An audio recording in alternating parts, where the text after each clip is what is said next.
ত্রিদেশীয় সিরিজের ফাইনালে বাংলাদেশ অনূর্ধ্ব-19 ক্রিকেট টিম তারা হারিয়েছে সাউথ আফ্রিকান অনূর্ধ্ব-19 ক্রিকেট টিমকে 33 রানের বিশাল বড় ব্যবধানে এই দিন জয় পেয়ে অবশ্য চ্যাম্পিয়ন হয়েছে বাংলাদেশ অনূর্ধ্ব-19 ক্রিকেট টিম।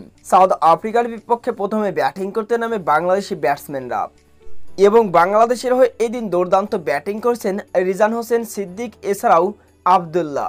রিজান হোসেনের 95 এছাড়াও কালাম সিদ্দিকের 65 রান এবং আবদুল্লাহর 35 রানের ওপরে নির্ভর করে এই দিন অবশ্য মাত্র 5 উইকেট হারিয়ে সাউথ আফ্রিকান ক্রিকেট টিমকে তারা 50 ওভারে 270 রানের টার্গেট দেয়। 270 রানের লক্ষ্যে ব্যাটিং করতে নেমে অবশ্য এই দিন শুরু থেকে দিশাহারা হয়ে যায় সাউথ আফ্রিকান ব্যাটাররা।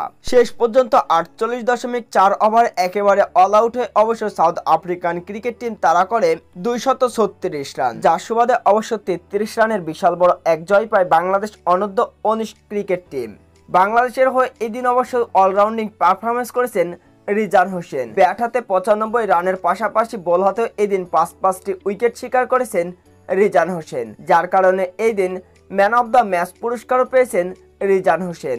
সেই সাথে সাথে প্রথমবারের মতন অবশ্য ত্রিদেশীয় সিরিজের ফাইনাল জয়লাভ করল বাংলাদেশ অনূর্ধ্ব-19 ক্রিকেট টিম।